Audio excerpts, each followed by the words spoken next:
Gênesis, no capítulo 33, onde começamos a aprender sobre esse ministério da reconciliação.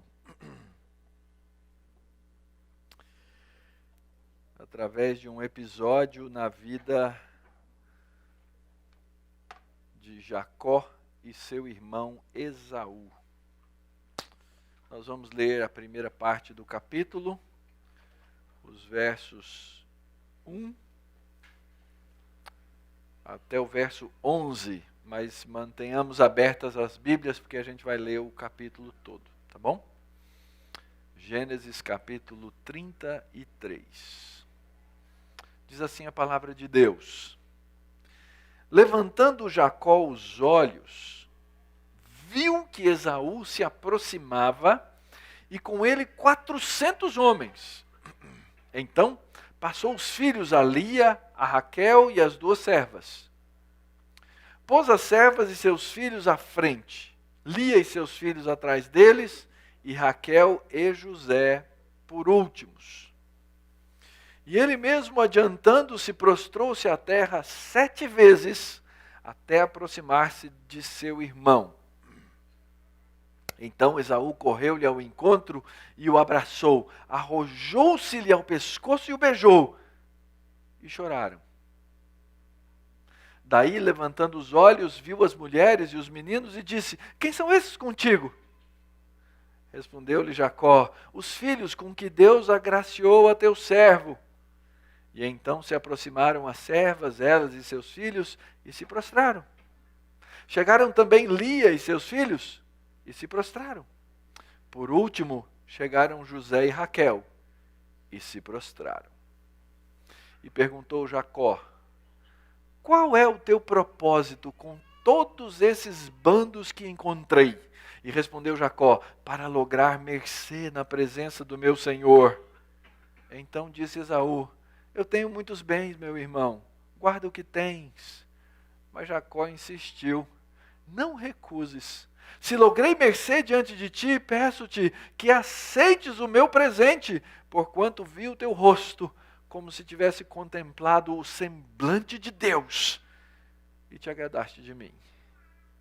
Peço-te, pois, recebe o meu presente que te trouxe, porque Deus tem sido generoso para comigo, e tenho fartura, e estou com ele, até que o aceitou.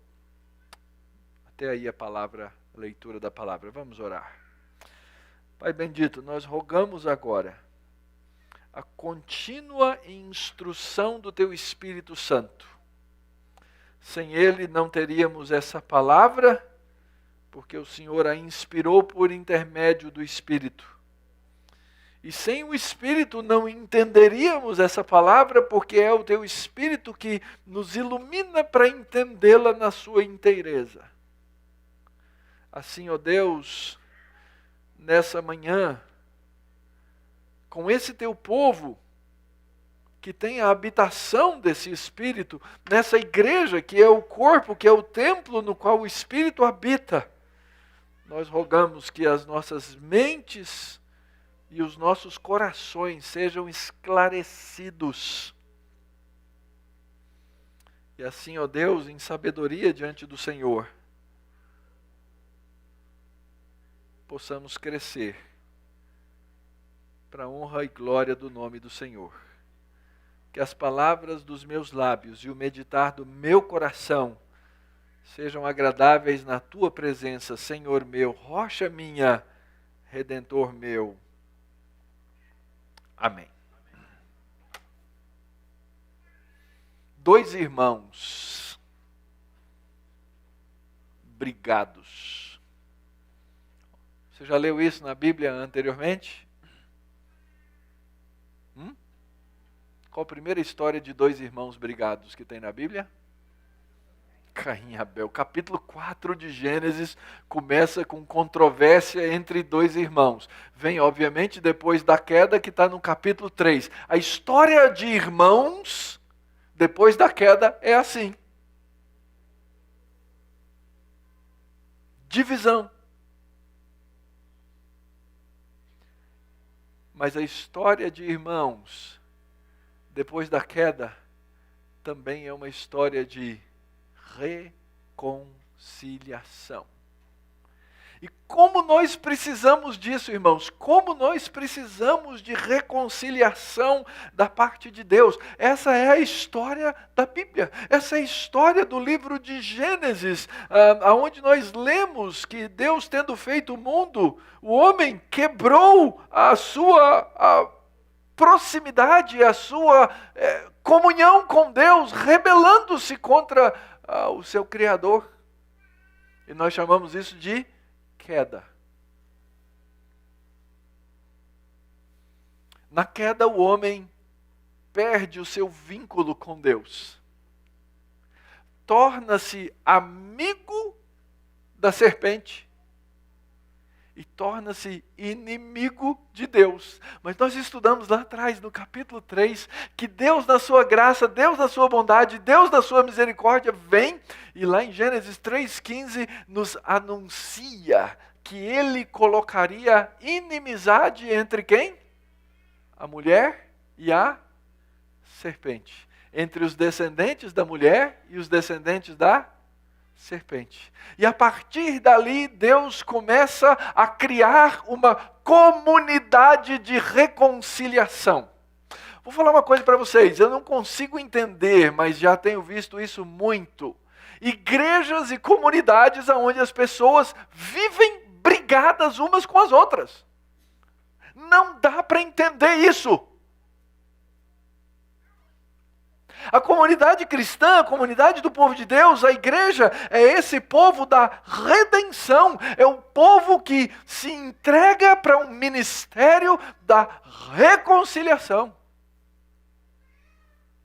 Eu me lembro uma vez, eu era ainda pré-seminarista, estava numa mesa com algumas pessoas mais jovens que eu, todos de igreja, todos conversando sobre isso, sobre aquilo, e um contando, e você está lá na minha igreja, o fulano brigou com tal, não sei quem espicaçou o outro e fez não sei o quê, e o outro jovem perguntou para ele assim, qual o ringue o irmão congrega? Porque é um ringue, é um lugar de luta, é um lugar de briga. E a Escritura vai nos ensinar que não é esse o caminho do povo de Deus. O caminho do povo de Deus é um caminho de reconciliação. A gente gosta de reconciliação, não gosta? Os programas por aí na TV, eles fazem isso. Eles pegam lá alguém que não se encontrava com fulano de tal há X anos, de surpresa, traz lá de não sei aonde, e todo mundo chora, né? Pelo menos os Nutellas. A gente se emociona. Porque reconciliação é algo que nós almejamos, é algo que nós desejamos, é algo que nós necessitamos.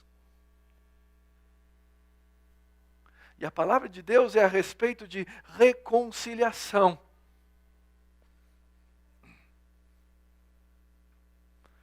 Primeiro, reconciliação com Deus. E depois reconciliação com o próximo. Nós já vimos vários episódios de divisão e reconciliação. E começamos a estudar então a narrativa, a história dos descendentes de Isaac. E na história dos descendentes de Isaac vemos os dois irmãos, Jacó e Esaú. E vimos então desde a saída de Jacó corrido de casa. Porque ele fez o quê? Roubou a bênção do irmão dele. Primeiro ele tinha roubado a primogenitura. Antes ele tinha segurado no calcanhar no nascimento. Depois ele roubou a primogenitura do irmão. E agora, na hora do pai morrer, ele faz um esquema com a mãe e rouba a bênção do irmão. E aquilo que ele queria ter como primogênito, ele ia sair com a riqueza do pai, com as coisas do pai, deu pela culatra e ele saiu corrido de Canaã. Passou em Betel, encontrou-se com Deus, Betel, casa de Deus. E de lá foi para Arã, onde ele passou 20 anos, e esses 20 anos, no qual Jacó se submeteu a Labão, seu tio, foi enganado por ele, mas ainda assim Deus, na sua misericórdia, lhe deu esposa, lhe deu filhos, e lhe enriqueceu naquele processo. Chegou um ponto em que ele falou assim, chega de ser escravo dessa maneira, eu vou voltar para casa, até porque havia uma promessa de Deus, no capítulo 28, de que ele voltaria para Betel. E Jacó então volta, e domingo passado nós estudamos o episódio no qual Jacó luta com Deus, e ele recebe um novo nome. Ele deixa de ser Jacó para agora se tornar Israel, um homem de Deus. Deus o encontra, Deus o confronta. E depois ele precisa ser confrontado com o seu irmão. E foi nessa história do capítulo anterior, 32, que nós vemos a fé de Jacó, ou agora a fé de Israel, sendo testada.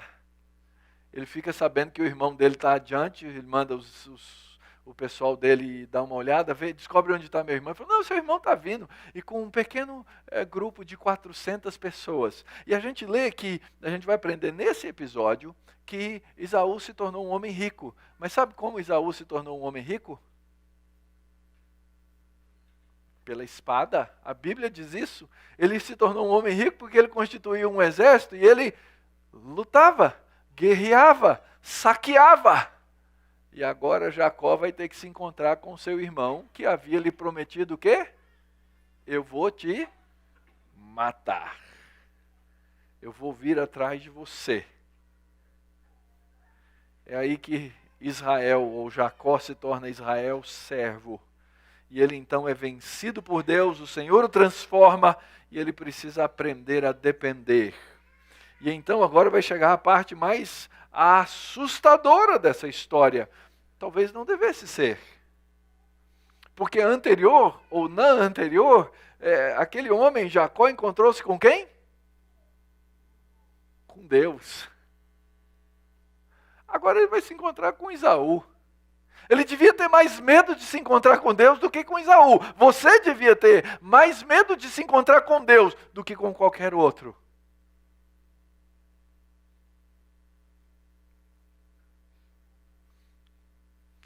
Mas agora ele vai se encontrar com o seu irmão que lhe havia jurado de morte há mais de 20 anos. E na cabeça e no coração de Jacó devia estar passando muita coisa. Fala sério. Qual será a reação dele? Será que Jacó não podia ter ido por outro caminho e ter fugido do irmão? Até poderia, mas aquilo deixaria a vida dele, o novo homem, ou deixaria aquele Israel um homem incompleto. Porque nós precisamos aprender, queridos, a resolver essas coisas da nossa história, do nosso passado. Nós não precisamos viver delas, nós não precisamos viver nelas, nós não precisamos nos alimentar delas, mas o fato é que há coisas que precisam ser, no processo da nossa vida, resolvidas. E Jacó então vai encontrar-se com o seu irmão e aprender a confiar em Deus. E essa primeira parte, então, do texto nos fala sobre esse momento de reencontro e reconciliação. Reencontro e reconciliação. O texto dá a entender que, obviamente, Esaú tinha migrado para essa terra, onde ele diz, de Seir, está aí no capítulo anterior. Jacó vem descendo do seu exílio de Padã Arã. O texto não fala como o coração de Esaú estava, se ele estava rancoroso, se ele estava bravo, se ele estava rico, se ele estava nada. Ele nos deixa ter a surpresa do que vai acontecer. E Jacó fica pensando, será que ele vai me pegar? Imagina o irmão que jurou de morte correndo e se agarrando ao pescoço dele. Será que ele deu tempo de olhar no olho primeiro e saber o que aquele irmão ia fazer? E o texto diz então que de repente naquela estrada, depois de passar por aquele caminho, levantou Jacó os olhos, viu que Esaú se aproximava e com ele 400 homens. Deu medo. O que ele fez? Ele usou das suas velhas estratégias, né? Separou em grupo. E é interessante, ele coloca então, deixa eu ver quem eu gosto menos, eu coloco na frente. Ele fez isso. Depois eu vou colocar os outros. E no final o texto diz assim, no final ele colocou quem? Raquel e... Ele dá os nomes, são os únicos ali, o único filho mencionado pelo nome. Isso já mostra que esse é de fato o filho preferido. Ou seja, todas aquelas coisas do passado voltam, né? As preferências de família, essas coisas aparecem de novo.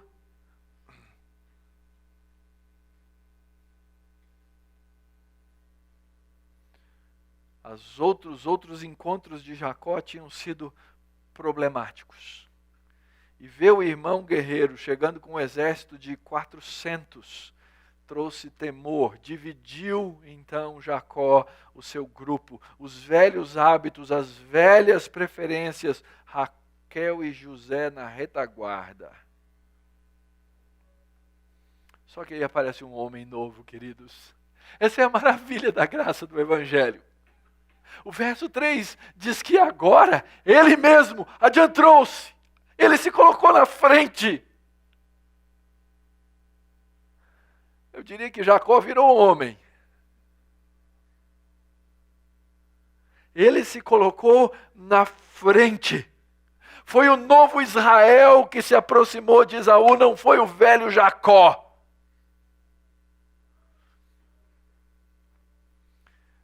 E aqui cabe uma lição a vocês, a nós, homens. Homens foram chamados por Deus para serem homens. E talvez você diga assim, pastor, o senhor não pode falar muito disso não, porque o senhor vive chorando. E homem?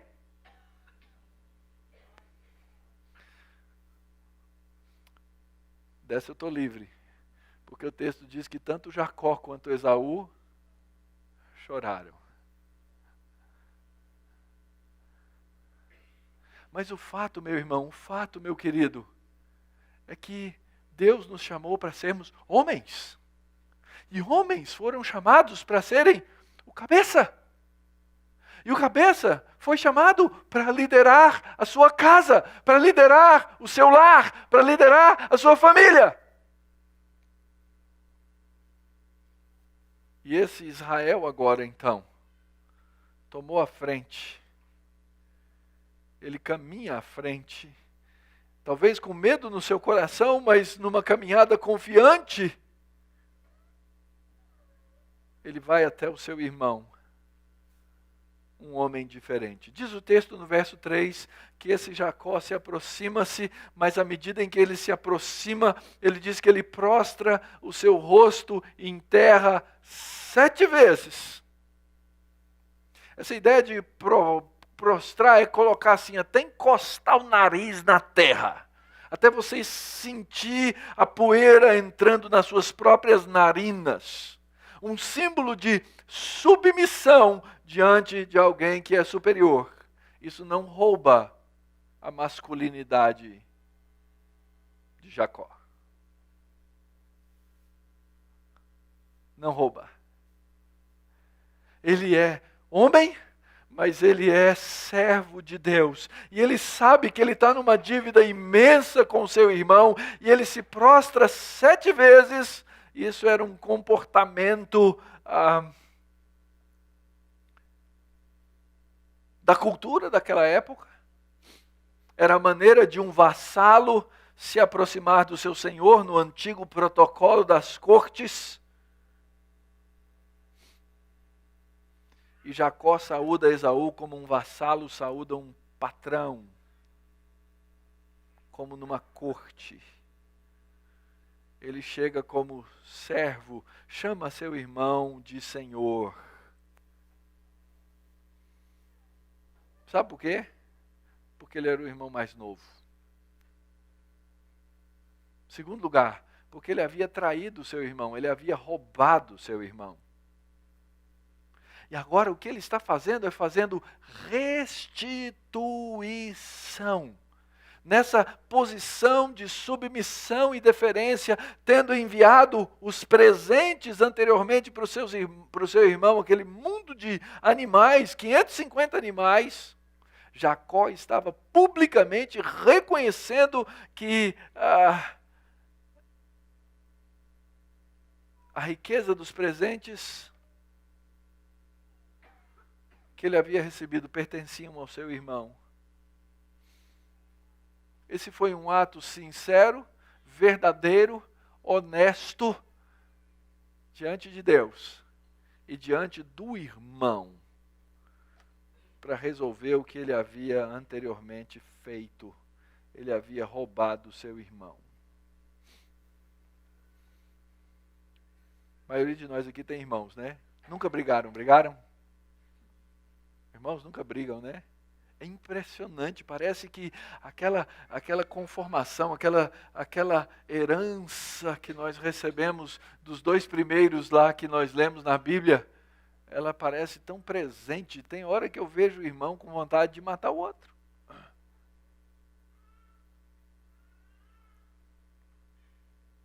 Mas Deus não nos criou para sermos e vivermos assim. O problema quando 2 irmãos brigam e um está certo e o outro está errado, é que ambos, por terem história, por terem vida, eles fazem o quê? Eles vão desencavando os pecados do passado. No pecado do passado eu não vou esquecer, meu. Em 1982 você, e a gente levanta, eu sei que a maioria, boa parte aqui não tinha nascido em 1982, mas a gente levanta. Então você pega coisas de 10 anos atrás, 15 anos atrás, e emenda nas coisas que estão acontecendo ali na hora. E você traz todos aqueles sentimentos de volta à mente e você passa a operar por eles. Esse novo homem, Israel, não fez isso. Ele tomou uma atitude diferente ao se aproximar do seu irmão. E diz o texto que aquilo quebrantou o coração de Esaú, e os 2 então, ao se encontrarem, correram um encontro do outro, arrojou seu pescoço, beijou, abraçou. Correu, abraçou, pulou, beijou e chorou. É assim que se saúda alguém amado.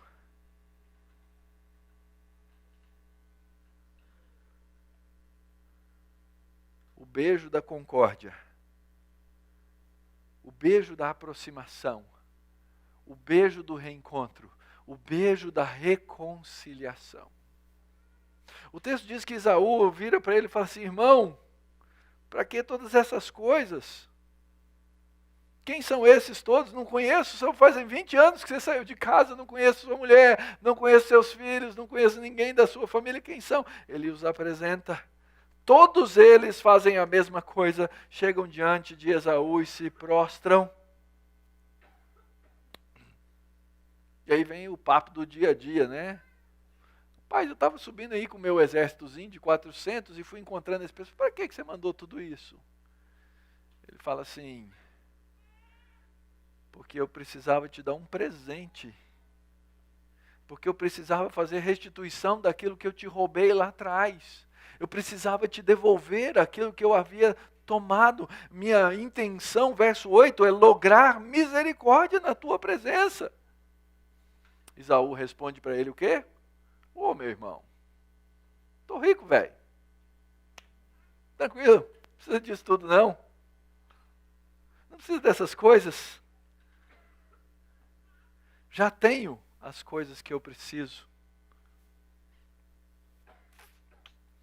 Mas o que Jacó vai dizer, ou melhor, o que ele vai perceber, é que ele precisava reconstituir ou restituir ao seu irmão. Se eu logrei mercê diante de ti, ele diz, aceita o meu presente. E ele relaciona o seu encontro com o Esaú, a reconciliação, com o encontro que ele teve com Deus no capítulo anterior. E ele diz então, quando eu vi o teu rosto, irmão, é como se eu tivesse visto a face de Deus. E assim como Deus foi misericordioso comigo, você agora está sendo. Então eu peço, recebe o meu presente. E aqui vale a hora de saber a língua original do texto. Porque a palavra presente aqui nesse verso não é a mesma palavra presente aqui. Na primeira parte, o meu presente, de fato, é uma oferta que eu estou fazendo para você. Mas aqui a palavra presente é a palavra bênção. O que Jacó roubou do irmão? Bênção.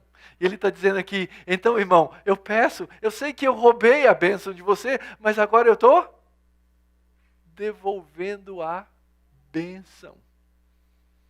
Porque ela é tua. Deus foi generoso comigo, tenho fartura. O antigo Jacó, quando ouvisse essas palavras do irmão, o que ele ia falar?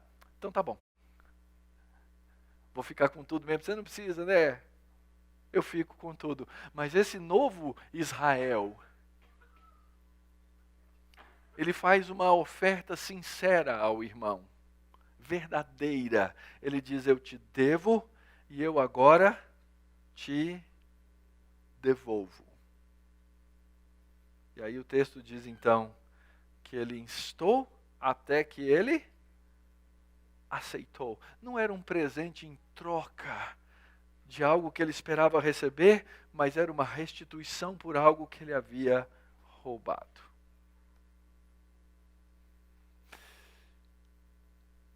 Alguns estudiosos dizem aí que nós estamos diante do Esaú pródigo. Lembram da história do filho pródigo? Como é que o pai esperou o filho na porta?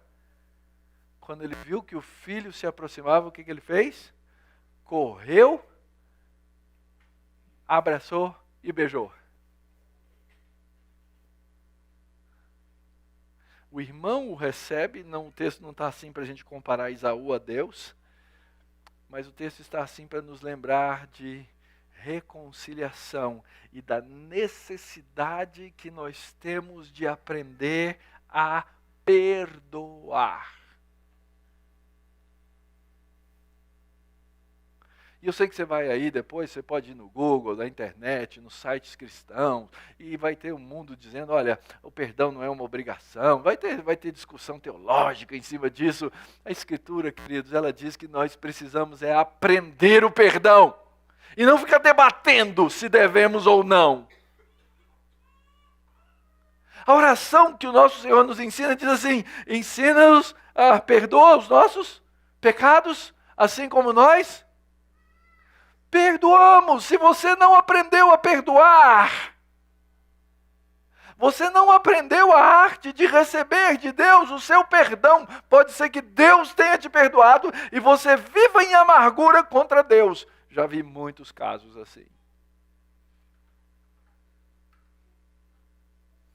Deus perdoa, mas essas pessoas não se perdoam. O perdão bíblico é muito mais do que chegar para o outro e dizer, desculpa aí, vai. Aliás, a pior parte do que eu vejo de pedido de perdão, se algum dia eu for lhe exortar a pedir perdão para qualquer coisa, não use essa expressão na minha frente, porque eu vou pegar no seu pé. Você chega no outro e fala assim, olha, se eu te causei algum mal, então eu te peço perdão. Se você usou o se, começou errado. Se você usou o se, significa que você não reconheceu que pecou.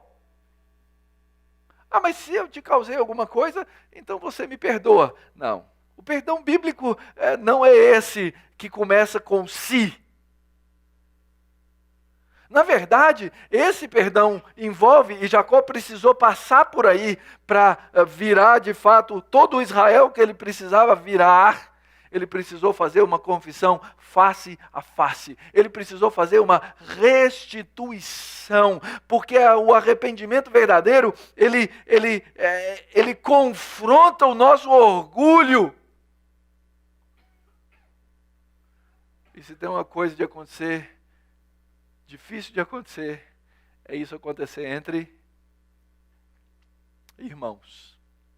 E quantas vezes no processo das nossas dinâmicas, sejam irmãos de igreja, sejam irmãos na carne, no sangue, nós damos um jeito de apaziguar as coisas, porque no dia do Natal, ou no dia das mães, a gente não quer ver a mãe da gente chorar, então os irmãos fazem a paz, mas aquilo tudo lá fica o quê? Fica tudo guardado no coração até o próximo Até o próximo encontro. E o que a Escritura nos chama a fazer é nos humilhar, admitir o nosso pecado e lidar responsavelmente com as consequências das nossas ações. No caso de Jacó, era fazer uma restituição.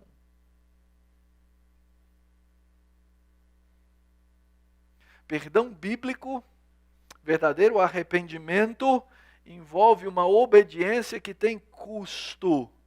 Não é só repetir palavras.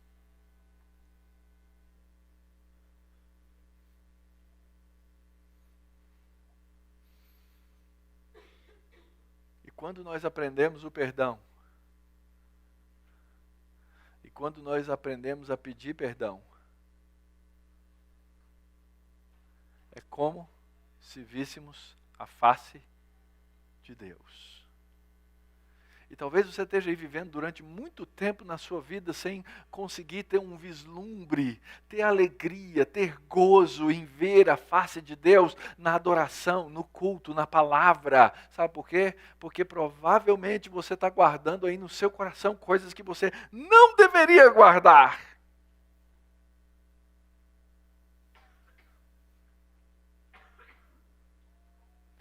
Peça legítimo perdão às pessoas com quem você ofendeu.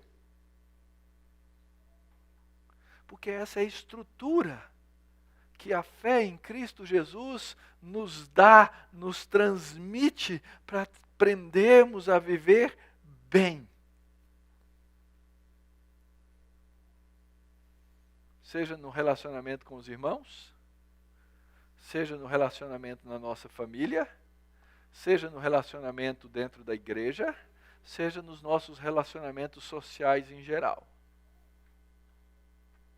Enquanto você não aprender a perdoar, enquanto você não aprender a pedir perdão, você vai ficar sorvendo veneno na sua vida espiritual.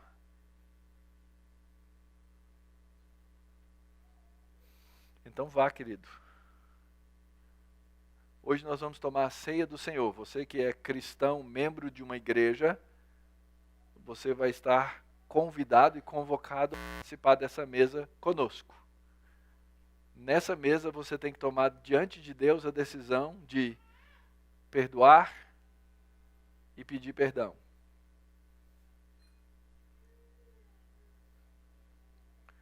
Porque senão nós não podemos tomar dessa mesa. Seria não reconhecer o corpo de Cristo de maneira plena. Mas o nosso texto não termina aí. Depois que os irmãos se beijam, apresentam a família, todas aquelas coisas acontecem, Esaú vira para o irmão e fala assim: partamos e caminhemos. Eu vou junto contigo. Jacó falou: meu senhor sabe que esses meninos são tenros. E tenho comigo ovelhas, vacas de leite. Se forçadas a caminhar demais um só dia, morrerão todos os rebanhos. Passe meu senhor adiante de seu servo, eu seguirei guiando-as pouco a pouco no passo do gado que me vai à frente e no passo dos meninos, até chegar a meu senhor em Seir. Respondeu Esaú: então permite que eu deixe contigo gente que está comigo. Jacó disse: para quê? Basta que eu alcance mercê aos olhos de meu senhor. E assim voltou Esaú aquele dia a Seir pelo caminho de onde viera. Face a face nem sempre significa lado a lado. Jacó aqui assume uma posição de pastor sobre a sua casa e sobre sua família. Ele dá razão física, técnica. Olha, você está com um exército. Seus caras aí andam rápido. Eu não vou submeter minha família a isso. Não dá. Então faz o seguinte: vai no seu passo. Eu vou no meu passo. A gente caminha. No futuro a gente se encontra. Existe uma tensão mesmo depois do pedido do perdão. E mesmo depois da aceitação do perdão, ele declina da oferta até de receber aquela escolta. E ele diz: vamos seguir em frente. porque meus meninos e meu gado não vão aguentar esse toque de um exército. O texto não diz se isso era mais um engodo de Jacó ou não, que continuava com medo. Ele não faz o julgamento. Mas pelas palavras seguintes de Jacó, no verso 15, ele diz, olha, eu só quero ter a sua misericórdia, irmão, eu só quero saber que você me perdoou.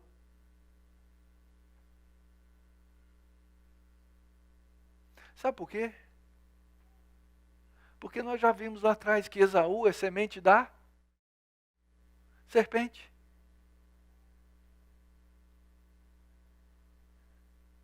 E Deus tem planos diferentes para a vida de Jacó.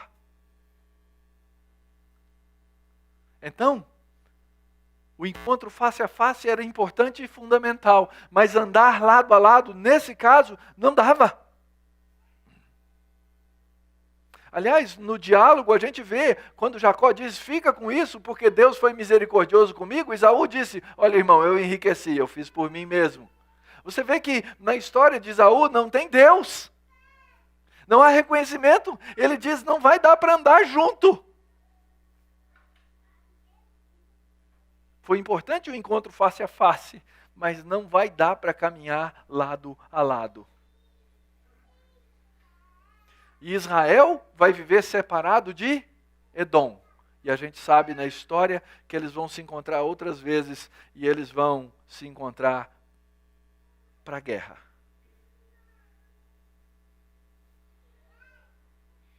É verdade que ele disse, ver a tua face foi como ver a face de Deus. Mas por outro lado, viver ao lado do seu irmão não seria bênção. Não seria bênção. Ele resolve ir por um outro caminho e finalmente ir para um novo destino. Nem sempre a reconciliação significa caminhar lado a lado. Isso vale para todas as nossas relações. Nós precisamos aprender a fazer a correta avaliação da maneira como nós recebemos convites, como os que foram feitos por Esaú.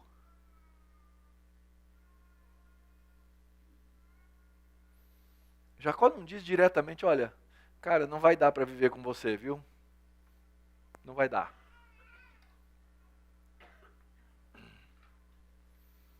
Talvez o plano de Jacó fosse, olha, eu vou continuar meu caminho, e a gente vai ver aqui no final que ele vai para Sucote, a terra vai se chamar assim. Alguns acham, talvez fosse o plano dele visitar o irmão depois, se encontrar no dia das mães, mas a mãe já tinha morrido. Eu sei que depois eles vão se encontrar para o enterro do pai. E o texto diz que os dois enterraram o pai pacificamente. Mas eles não puderam caminhar lado a lado.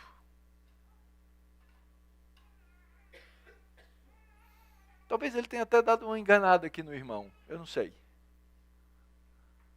Mas o fato é que ele tinha um destino diferente. Quando Jacó saiu da terra da casa dos seus pais, e ele se encontrou com Deus em Betel, Deus disse para ele, você vai voltar e vai me adorar aqui nessa terra.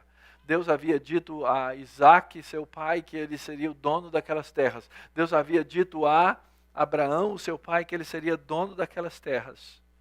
E Jacó precisa voltar para aquele lugar. Ele precisa voltar para a terra prometida. E o texto diz, e Jacó partiu para Sucote, e edificou para si uma casa, e fez palhoças para o seu gado. Por isso o lugar se chamou Sucote. Voltando de Padã Arã, chegou Jacó são e salvo à cidade de Siquém, que está na terra de Canaã, e armou a sua tenda junto à cidade. A parte do campo onde armara a sua tenda, ele a comprou aos filhos de Hamor, pai de Siquém, por 100 peças de dinheiro. E ali levantou um altar. Ele chamou Deus, o Deus de Israel. Fato, queridos, é que Jacó tinha que voltar para a terra. E aí então ele volta e vai para aquela região e ele constrói as palhoças para o seu gado e ele edifica para si a sua casa. Agora, finalmente, ele tem um lugar para chamar de seu. Ele compra mais um campo. O lugar onde ele... Lembra do pai, Abraão, do avô? O que ele tinha feito? Ele já havia comprado parte da terra prometida. Agora Jacó vai e compra mais um pedaço. Mas ele não só faz isso, ele levanta um altar naquela terra. Porque agora, olha a expressão do texto, verso 18. Ele chegou são e salvo. E aqui o texto deixa a gente numa dúvida. Não tem como responder de maneira definitiva. Porque quando ele passou por Betel, Deus disse, olha, passa por Betel. Na volta. Ele não passa por Betel, ele estava ali a uns 30 quilômetros de Betel. Talvez na cabeça dele ele deve ter pensado assim, eu vou lá em Betel, depois que eu me estabelecer, eu vou lá em Betel falar com Deus. É interessante isso, como esse homem agora, Israel, deveria ter obedecido de maneira absoluta a Deus, ele não obedece de maneira absoluta. Ele faz para ele o que é mais confortável. Ele faz para ele o que é mais conveniente. Ele segue a instrução do seu próprio coração. E não segue a palavra objetiva de Deus. Ainda assim, Deus o salva. Ainda assim, Deus o guarda. Mas eu acredito que se ele tivesse ido a Betel, a história teria sido diferente. A história teria sido diferente. Porque o próximo episódio vai narrar uma situação difícil pela qual ele passa. Muito difícil. Porque para ficar lá naquele lugar, ele precisou fazer acordo diante das expectativas do povo da terra. A irmã dele acaba estuprada. Percebe que as nossas decisões, elas têm consequências? Elas todas têm consequências. Mas ainda assim, Deus, na sua bondade, permite que ele construa um altar, que significa, o nome do altar é Deus, o Deus de Israel. E agora então Jacó identifica o seu novo ego, o seu novo eu, com o Deus vivo. E reivindica aquela terra também no seu nome.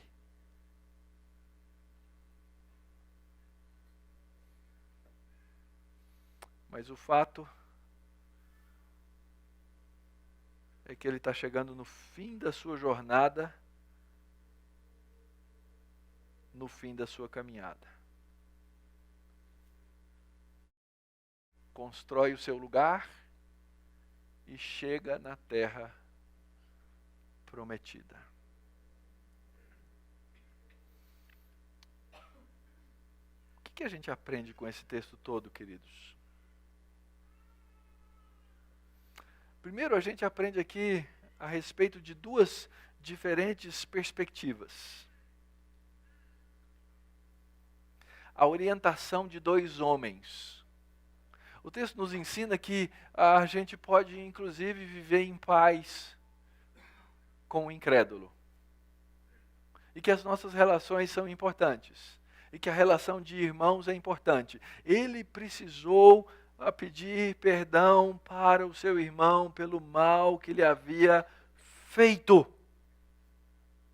E às vezes nós cristãos temos essa ideia, não, agora eu sou de Cristo, tudo que eu fiz lá para trás não vale mais. Então, quem eu magoei, quem eu machuquei, quem eu destruí, quem eu enganei, quem eu roubei, é do passado. Não é assim não. Nós temos história. E essa história faz parte da nossa vida, fazia parte da vida de Jacó. Agora fica muito claro que esses dois homens são muito diferentes. Um reconhece que o que recebeu, recebeu de Deus. Reconhece que Deus lhe havia dado misericórdia. O outro disse, eu conquistei com as minhas mãos. Isso faz uma diferença imensa na maneira como a gente aborda, como a gente vive a nossa vida. Como é que a gente olha para nós mesmos no nosso sucesso? Se nós recebemos o que vem da mão de Deus ou se nós simplesmente achamos que foi a nossa própria mão que fez. E aqui nós vivemos numa zona muito perigosa na nossa cultura, na nossa sociedade, porque a gente olha para as nossas coisas e a gente diz a minha carreira, a minha casa, as minhas posses, a minha esposa, a minha família, a minha saúde, a minha força. Todas são coisas boas que Deus pode nos dar, mas nós temos que reconhecer que são de Deus. São duas maneiras de viver a vida. Um Esaú que recebeu muitas coisas, mas que acha que tudo é mérito dele. E um Jacó que foi um grande enganador, mas que foi mudado para ser Israel, para ter uma orientação correta na sua vida. Ele vai precisar obedecer a Deus para construir o seu relacionamento diante do Todo-Poderoso.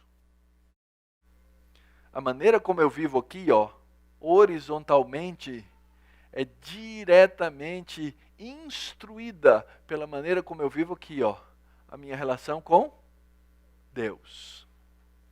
Talvez nosso maior problema seja achar que Deus pode ser usado ocasionalmente para resolver os nossos problemas, ao invés de entender que é a nossa relação com Deus que nos dá os caminhos de vida e de luz. Como é que você toma as suas decisões na vida, querido?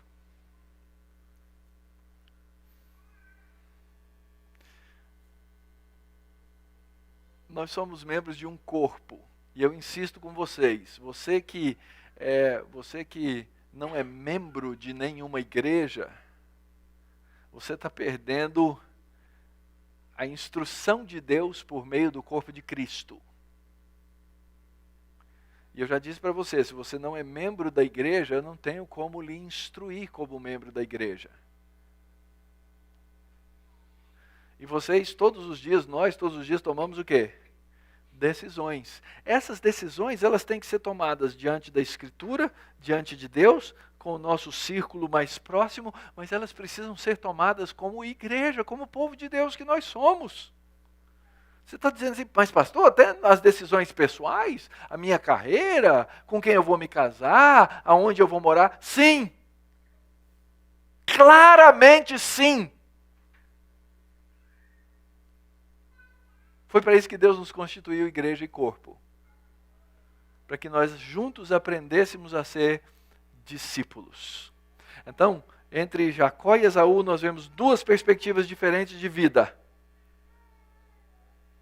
E é claro que nós precisamos aprender a viver ao lado de Deus. Isso nos torna ministros da reconciliação.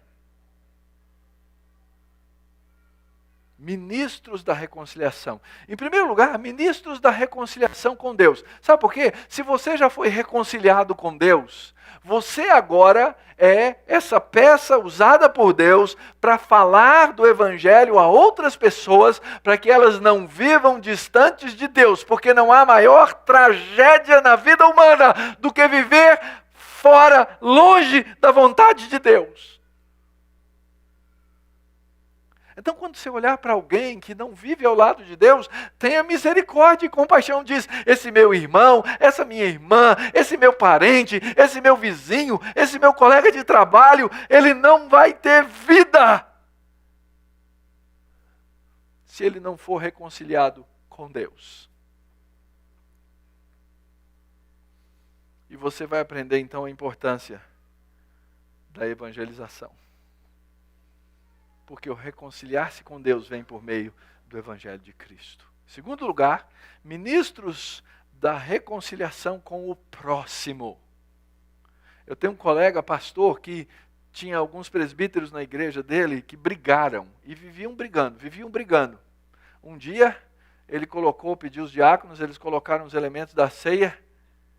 Chegou na hora da ceia, ele falou, irmãos, hoje não vai ter ceia nessa igreja. Como? Ele falou, porque os irmãos, os presbíteros da igreja estão brigando entre si.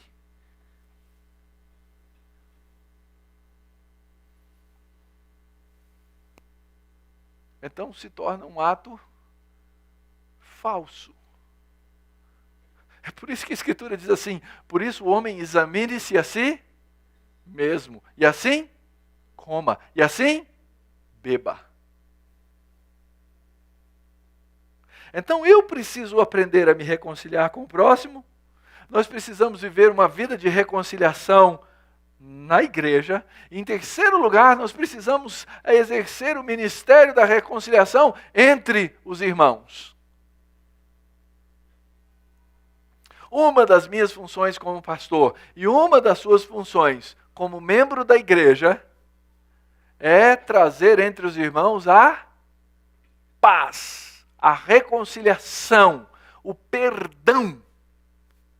Mas às vezes nós fazemos exatamente o contrário. Sabe aquela observaçãozinha paralela que a gente faz num comentário a respeito do outro?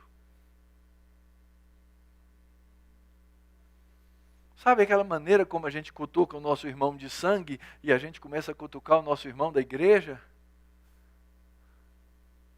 E causar dissensão e causar divisão? Olha, eu amo muito aquele irmão, mas... olha, a irmã fulana de tal, ela tem um dom tão precioso, porém... o pastor até prega direitinho, mas... e nós começamos a causar dissensão. O ministério da reconciliação é entre um e outro. E por último, o ministério da reconciliação entre os povos. Gente, o mundo vive de guerras, e a gente sabe que as guerras vão acontecer sempre, mas o Evangelho de Cristo é capaz de trazer paz às nações. E nós precisamos aprender a pregar esse Evangelho. Afinal de contas, nós lemos em 2 Coríntios capítulo 5, e nos confiou a palavra da reconciliação, de sorte que nós somos embaixadores em nome de Cristo, como se Deus exortasse por nosso intermédio em nome de Cristo. Pois rogamos que vos reconcilieis com Deus. Então, irmãos, a igreja de Cristo, o corpo de Cristo precisa ser conhecido como essa comunidade de amor. João é muito claro, muito objetivo. Ele fala com todas as palavras. Irmãos, não vos escrevo um mandamento novo, senão um mandamento antigo, o qual desde o princípio tivestes. Esse mandamento antigo é a palavra que ouvistes. Todavia vos escrevo novo mandamento, aquilo que é verdadeiro nele e em vós, porque as trevas se vão dissipando e a verdadeira luz já brilha. Aquele que diz estar na luz e odeia o seu irmão, até agora está nas trevas. Não há lugar para alimentarmos a inimizade e o ódio entre nós. Aquele que ama seu irmão permanece na luz, e nele não há nenhum tropeço. Aquele, porém, que odeia seu irmão, está nas trevas, e anda nas trevas, e não sabe para onde vai, porque está nas trevas. Porque as trevas lhe cegaram os olhos. Somos ministros da reconciliação. Para fazer isso, queridos, temos que pagar um preço. É o preço da restituição. Daquilo que fizemos mal, daquilo que prejudicamos o nosso irmão, daquilo que roubamos dele.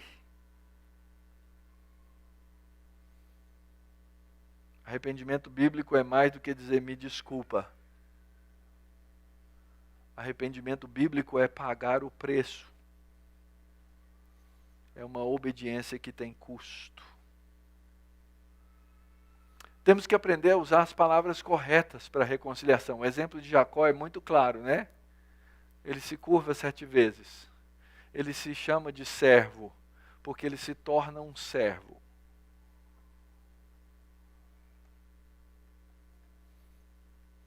às vezes mediando algum conflito entre duas pessoas, e às vezes é necessário colocá-las juntas, frente a frente, para que aquilo seja mediado. A gente vai vendo como nós, seres humanos, aí eu não estou falando só das duas pessoas, as duas são um exemplo do que eu sou, como a gente é capaz de enfiar com as palavras um punhal no coração do outro.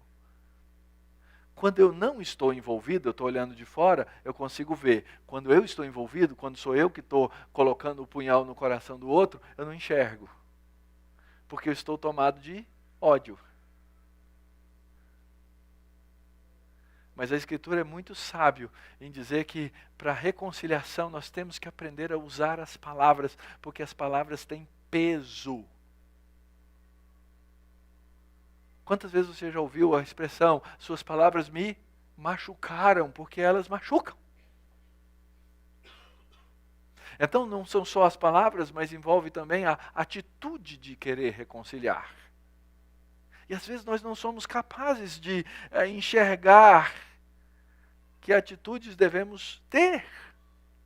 E é a comunidade da graça, a comunidade da fé, a comunidade dos irmãos que nos traz luz e sabedoria para fazer isso.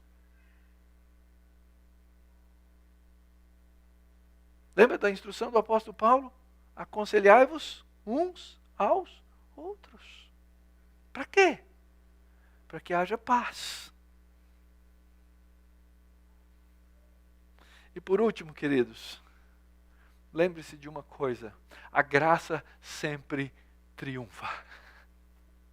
Essa é a beleza do Evangelho. Cristo sempre triunfa. O meu Senhor, o meu Deus, Ele sempre vence. E aí então nos meus passos capengas, nos meus betéis, nos meus arãs, nos meus peniéis, Deus vai me levantando.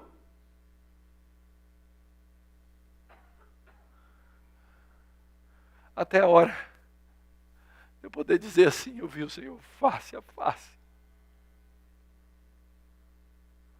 Nas horas que Ele vier lutar comigo, e me fazer sair cocheando como fez com Jacó. Mas um novo homem, transformado, renovado por essa imensa graça de Deus.